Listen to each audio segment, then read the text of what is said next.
Alright, in this video we are going to configure a central web authentication policy.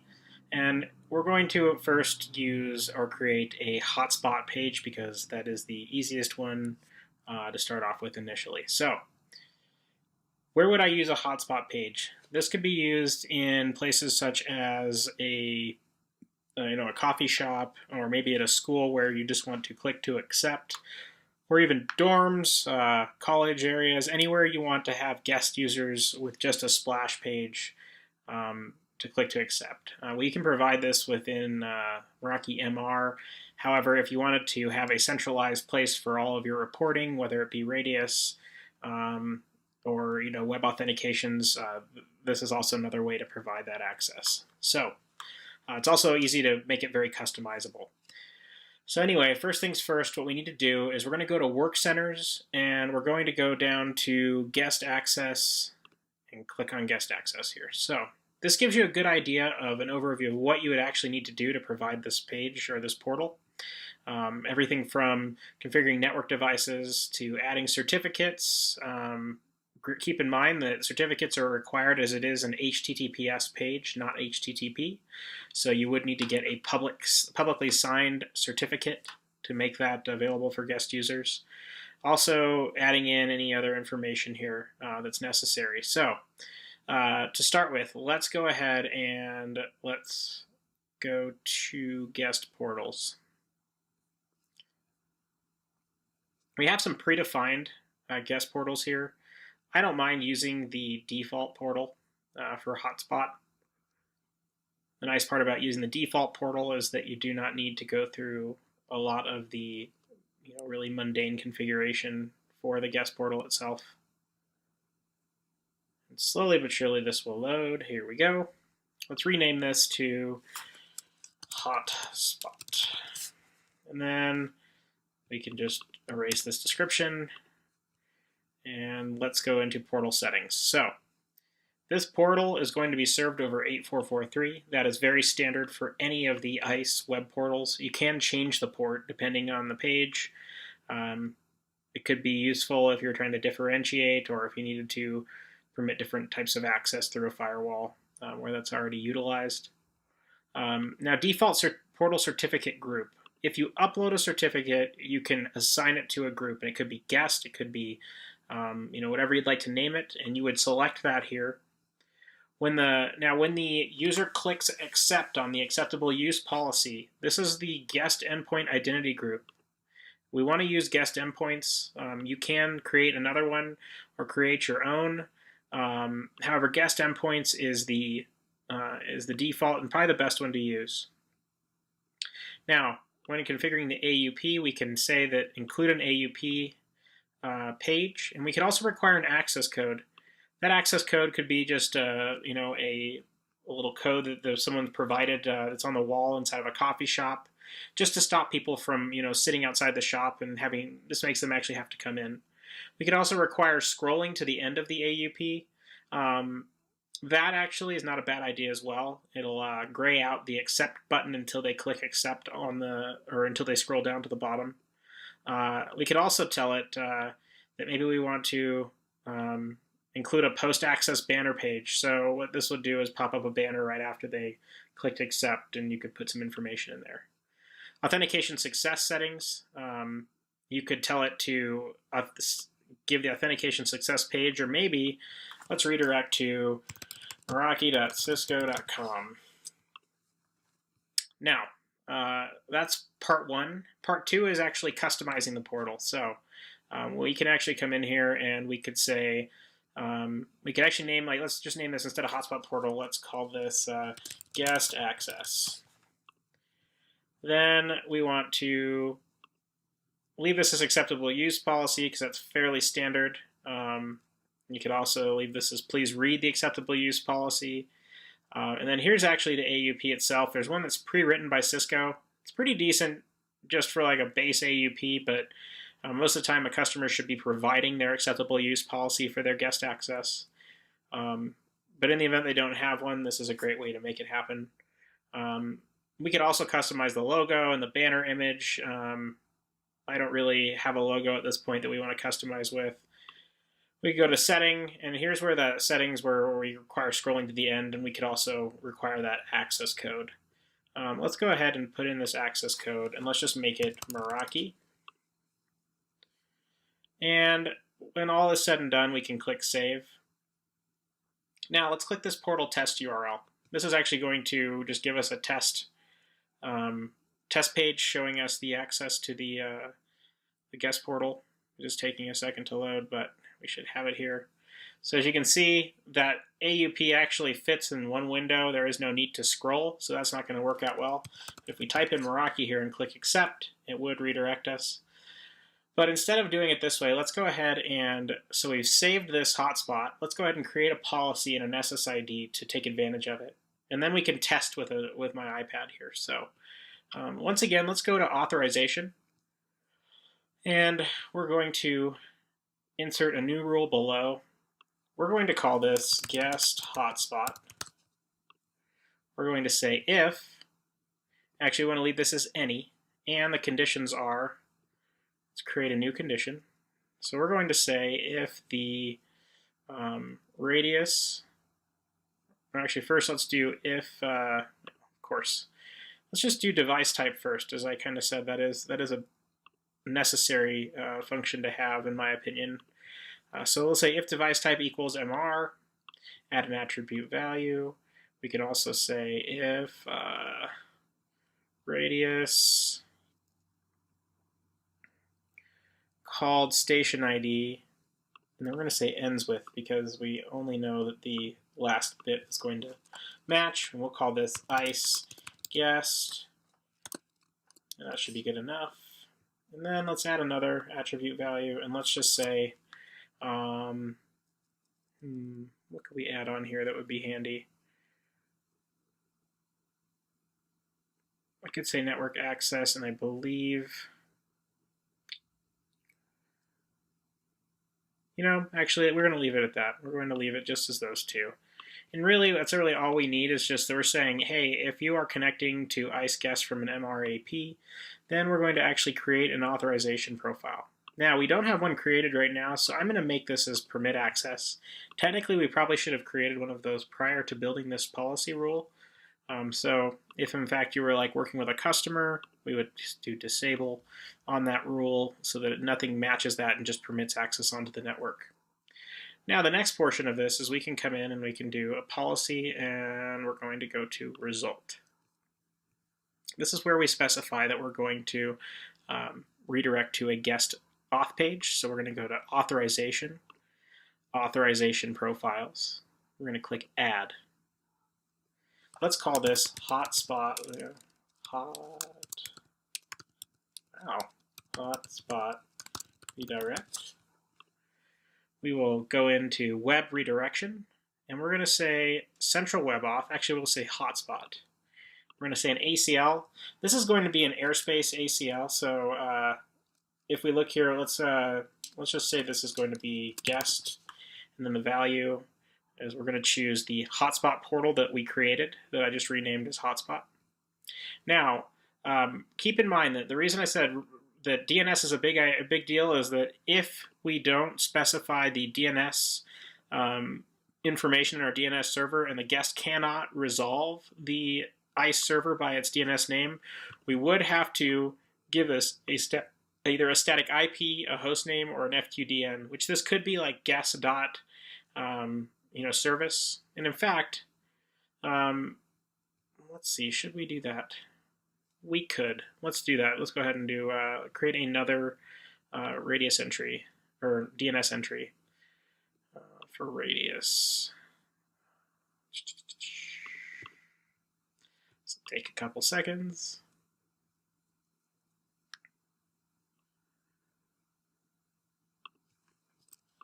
Log in as me.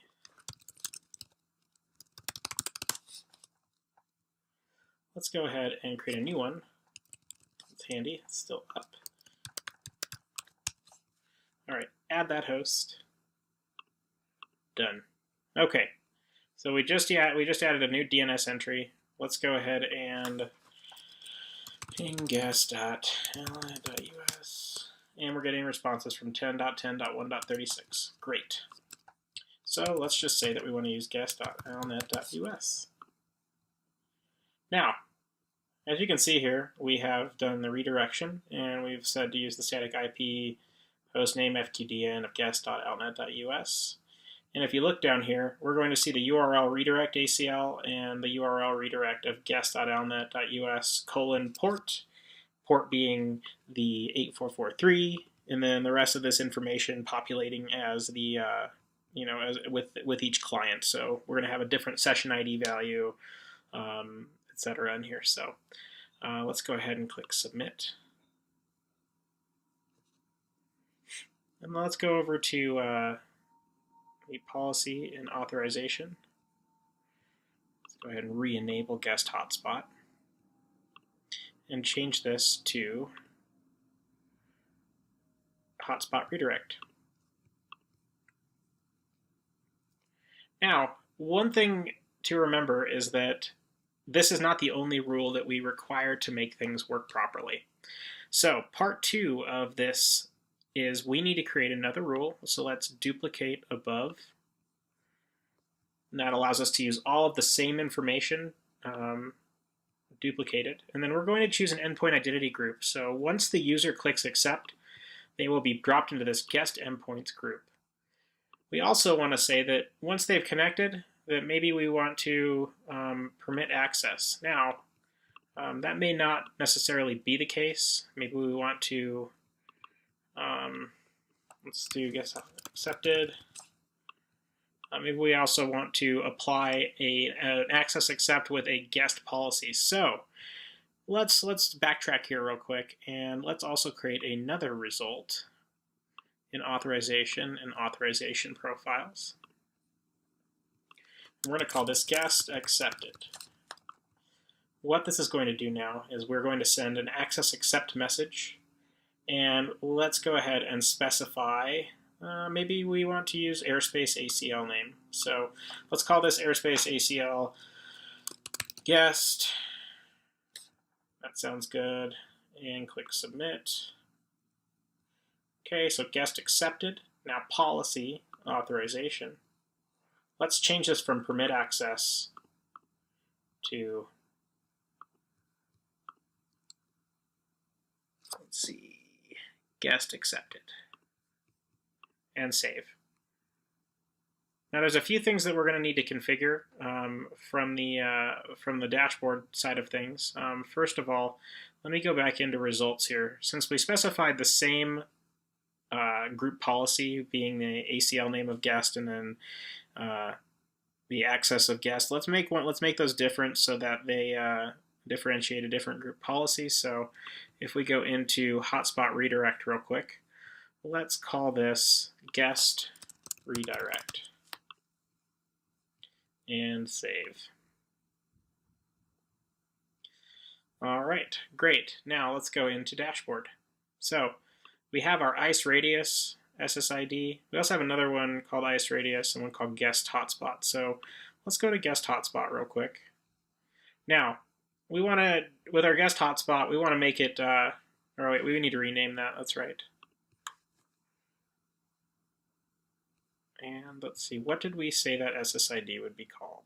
So, ICE Guest, great. So let's go ahead and show all SSIDs. Let's rename this one to ICE Guest, save. Let's go ahead and enable and save again. And then we're going to edit the settings.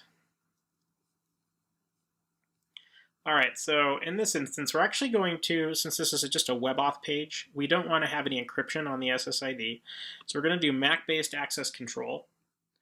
We are going to scroll down and we're going to choose Identity Services Engine. We're going to populate the same information we did before for the other SSID, as the radius shared secret should be the same. We want to have COA enabled. And we also want to have a walled garden in here that is only allowing access, as you can see here, only allowing access until more or less we receive an access accept for that client. Okay, now we do have this specified as filter ID. We are going to use airspace ACL name. Now on this, we're going to bridge clients directly to the LAN, and we're going to bridge them onto VLAN 100. And we're going to make it dual band operation with band steering because we do want to allow 2.4 and 5 gigahertz devices to connect. All right, so we have those two configured here. MAC-based access control using Cisco ICE. Let's also go in and let's make sure this SSID is only broadcasting on my test AP.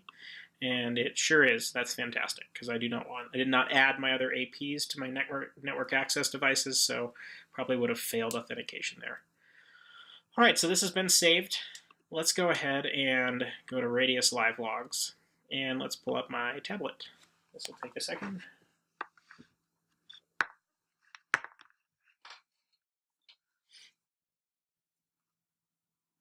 Okay, so right now I'm connected to ICE Radius. However, I want to look for ICE Guest. So I've selected ICE Guest. I have an IP address. Now I want to, oops, that's the wrong way. Open up Safari. And then let's go to msn.com. I usually recommend using a great. I wonder if I did not use my DNS server.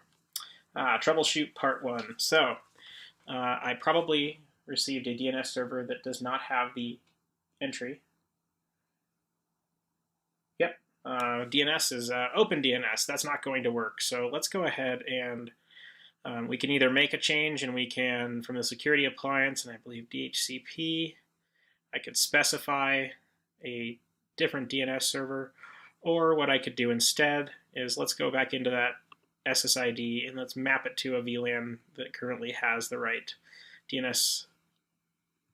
So let's not use VLAN tagging because they're native to VLAN 101. Click Save. And we're going to turn off the wireless.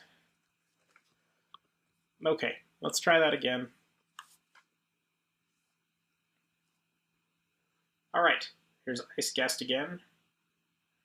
Let's see, so 5, 4, 3, 2, 1. We do now have one of my DNS servers. So let's open here. Let's go ahead and go back. Continue because I do not trust the certificate. Oh, let's do this. So it was the old one. So let's do msn.com. All right, now we have just been presented with the acceptable use policy and the access code. So let's do Meraki. That is actually lowercase. And click accept. Okay, now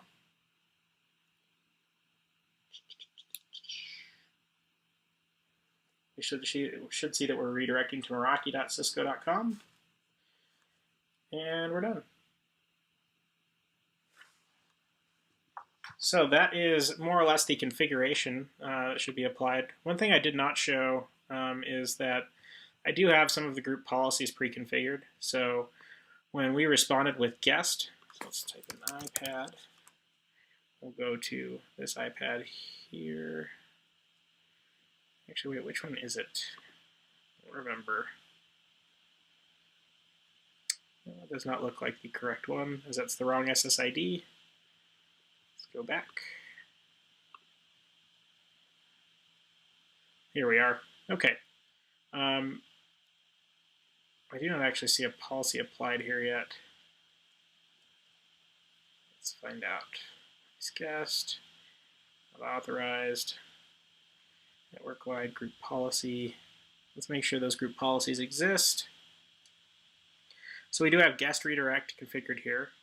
We also have guest. There are 4 clients currently assigned to guest, so let's see who they are.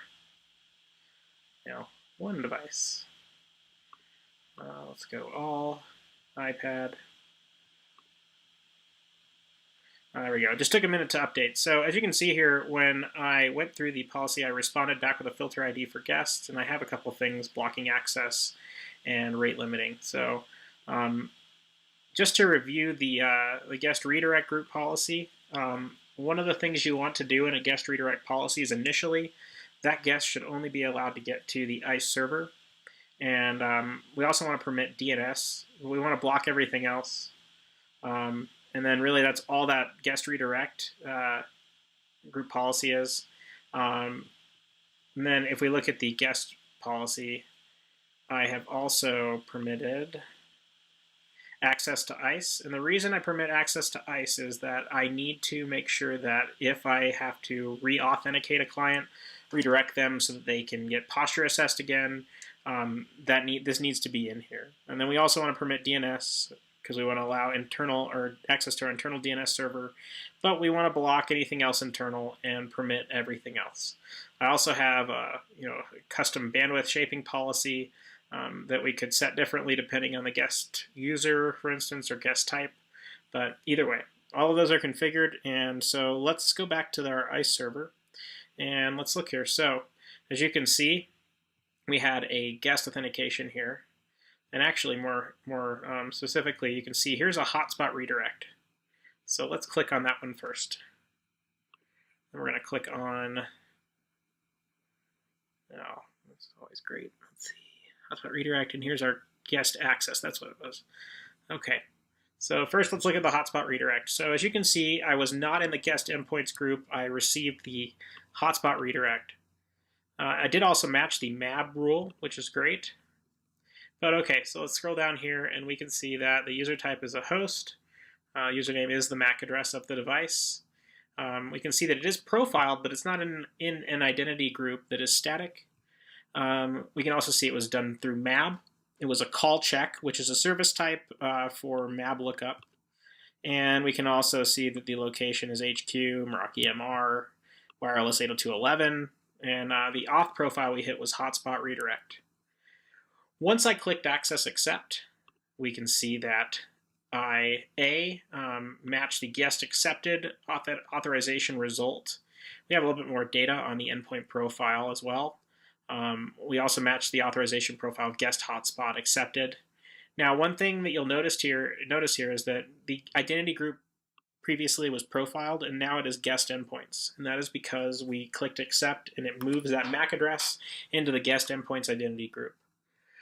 From here, most of the information is the same, minus the fact that our response to the access point is we sent an airspace ACL name of guest. We also said, hey, this profile name is Apple iPad. I don't know that we actually need to do that because we do all of the profiling locally. But in like an Aeronet and airspace environment or a Catalyst switch, this can just tell it, hey, here's actually what that device was that's connecting to you that I profiled. And anyway, so what we've done here is we've created a guest hotspot page, and we're able to successfully click and use a more or less password for that hotspot page and click accept. And this makes sure that you could have that be no intervention from an administrator. Just have that password posted up there and still provide some security on that hotspot page. So anyway, I hope this was informative for you, and I appreciate you viewing. Thanks.